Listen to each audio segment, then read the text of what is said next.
செங்கல்பட்டு மாவட்டம் திருப்போரூர் சிறப்பு நிலை பேரூராட்சியில் தற்காலிக காய்கறி அங்காடிகளுக்கு 20 லட்சம் ரூபாய் செலவில் மேற்கூரைகள் அமைக்கப்பட்டு வணிக பயன்பாட்டிற்கு ஒப்படைக்கும் நிகழ்ச்சி பேரூராட்சி தலைவர் தேவராஜ் தலைமையில் நடைபெற்றது. இதில் சிறப்பு அழைப்பாளராக சிறு குறு மற்றும் நடுத்தர தொழில் நிறுவனங்கள் துறை அமைச்சர் தாமோ அன்பரசன் கலந்து கொண்டு தினசரி காய்கறி அங்காடியை ரிப்பன் வெட்டியும் குத்துவிளக்கு ஏற்றி வைத்தும் திறந்து வைத்து வணிகர்களின் பயன்பாட்டிற்கு ஒப்படைத்தார்.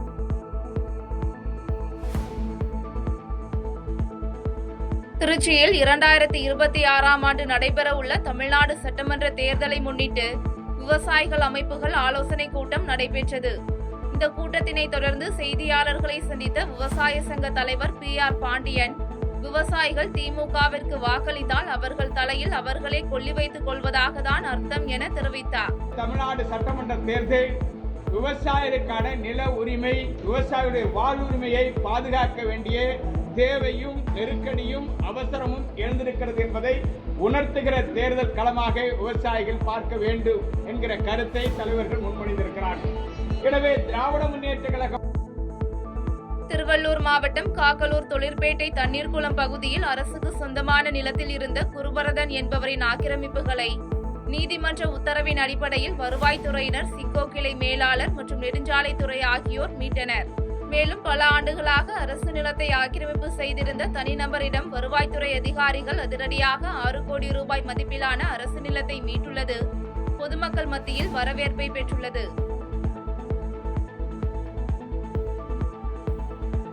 கோவை மாவட்டம் பொள்ளாச்சி உடுமலை சாலையில் உள்ள தனியார் கல்லூரியில் சர்வதேச மகளிர் தினத்தையொட்டி யுவசக்தி மகளிர் சங்கம் சார்பில் சமுதாயத்தில் சிறந்த பங்களிப்பாற்றிய பெண்களுக்கு விருதுகள் வழங்கி சிறப்பு செய்யும் நிகழ்ச்சி நடைபெற்றது.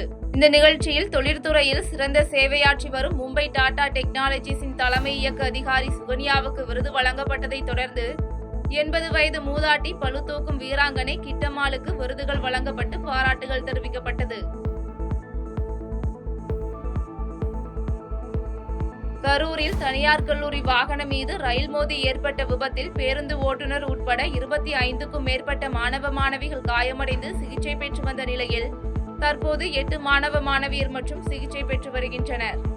இந்த விபத்தில் காயமடைந்தவர்களை கரூர் சட்டமன்ற உறுப்பினர் செந்தில் பாலாஜி, MV ஜோதிமணி மற்றும் அதிமுக முன்னாள் அமைச்சர் MR விஜயபாஸ்கர், தாவேக கரூர் மாவட்ட செயலாளர் மதியழகன் ஆகியோர் நேரில் சென்று ஆறுதல் தெரிவித்தனர் என்பது குறிப்பிடத்தக்கது.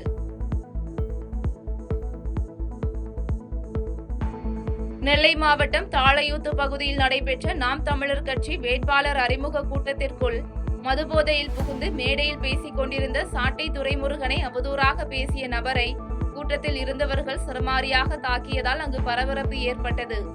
இதனையடுத்து சம்பந்தப்பட்ட போதை ஆசாமி போலீசாரிடம் ஒப்படைக்கப்பட்ட நிலையில் கூட்டத்தில் இருந்தவர்களை ஒழுங்குபடுத்தி மீண்டும் கூட்டம் தொடர்ந்து நடைபெற்றது. திண்டுக்கல் மாவட்டம் சுக்காம்பட்டியைச் சேர்ந்த அதிமுக வார்டு கவுன்சிலர் தண்டபாணி என்பவரின் மளிகை கடையில் மாமூல் கேட்டு பட்டாக்கத்தி மூலம் மளிகை கடையை அடித்து நொறுக்கும் ரவுடி ஹவுஸ் பாண்டி என்பவரின் வீடியோ சமூக வலைதளத்தில் வெளியாகியுள்ளது. இதனையடுத்து அப்பகுதி மக்கள் ஒன்று திரண்டு பட்டாக்கத்தியுடன் தகராறில் ஈடுபட்ட ஹவுஸ் பாண்டி மற்றும் அவரது கூட்டாளி ஆதி என்பவரை உடனடியாக கைது செய்ய வலியுறுத்தி வேடஞ்சந்தூர் காவல் நிலையத்தில் புகார் அளித்தனர்.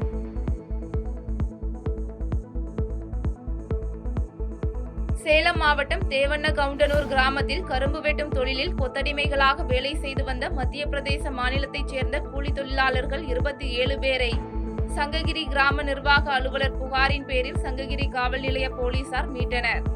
தொடர்ந்து மத்திய பிரதேச மாநிலத்தைச் சேர்ந்தவர்களை தமிழ்நாட்டில் கொத்தடிமைகளாக கொண்டு வந்து வேலை பார்க்க வைத்த அம்மாநிலத்தைச் சேர்ந்த அர்ஜுன் சத்ராபோஸ் டோண்டே என்பவரையும் போலீசார் கைது செய்தனர். சேலம் மாவட்டம் மூங்கில்பாடி கிராமத்தில் திருமணமான ஓராண்டில் பிரிந்து வாழ்ந்த கணவர் சக்கரவர்த்தியின் வீட்டின் முன்பு சேலம் காமநாயக்கன்பட்டி பகுதியைச் சேர்ந்த ஸ்வர்ணா என்பவர் தனது 5 வயது மகனுடன் தர்ணா போராட்டத்தில் ஈடுபட்டார். மேலும் கணவர் குடும்பத்தினர் வீட்டை பூட்டிவிட்டு சென்ற நிலையில் பேச்சுவார்த்தையில் ஈடுபட்ட கருப்பூர் போலீசாரிடம் நீதிமன்ற உத்தரவுப்படி தங்களை சேர்த்துக் கொள்ள வலியுறுத்தி ஸ்வர்ணா கோரிக்கை வைத்துள்ளார். நகையெல்லாம் வாங்கி அடகு வச்சிட்டாங்க. எனக்கே தெரியாம என் நகையெல்லாம் எடுத்து அடகு வச்சிட்டாங்க. ரொம்ப கொடுமை பண்ண ஆரம்பிச்சிட்டாங்க. நான் வயிற்றுல குழந்தை 4 மாசம். ஏப்ரல் எலெக்ஷன் அப்போ நான் இங்க வந்தேன். அதுக்கப்புறம் என்ன அடிச்சு எங்க அம்மா வீட்டுக்கு தொடுத்து விட்டாங்க.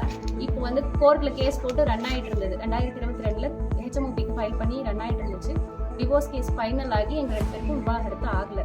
அதனால் இப்போ என் புருஷனை தேடி வந்தப்போ என் மாமியார் வந்து வீட்டை பூட்டு போட்டு நீங்கள் என்னமோ பண்ணுங்க, இது நான் கட்டின வீடு, இங்கே இருக்கக்கூடாது நீங்கன்னு சொல்லிட்டு வீட்டை பூட்டு போட்டு எங்களை விட்டுட்டு போயிட்டாங்க. யாருமே இப்போ என் புருஷன் எங்கே இருக்காருன்னு தெரியல, என்ன எல்லாத்தையும் பிளாக் பண்ணி வச்சிருக்காரு, எங்கே இருக்காரு என்னன்னு தெரியல.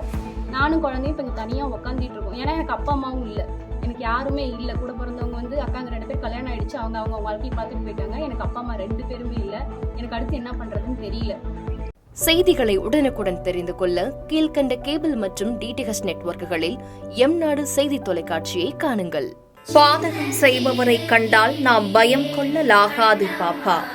மோதி மிதித்துவிடு பாப்பா, அவர் முகத்தில் உமிழ்ந்து விடு பாப்பா.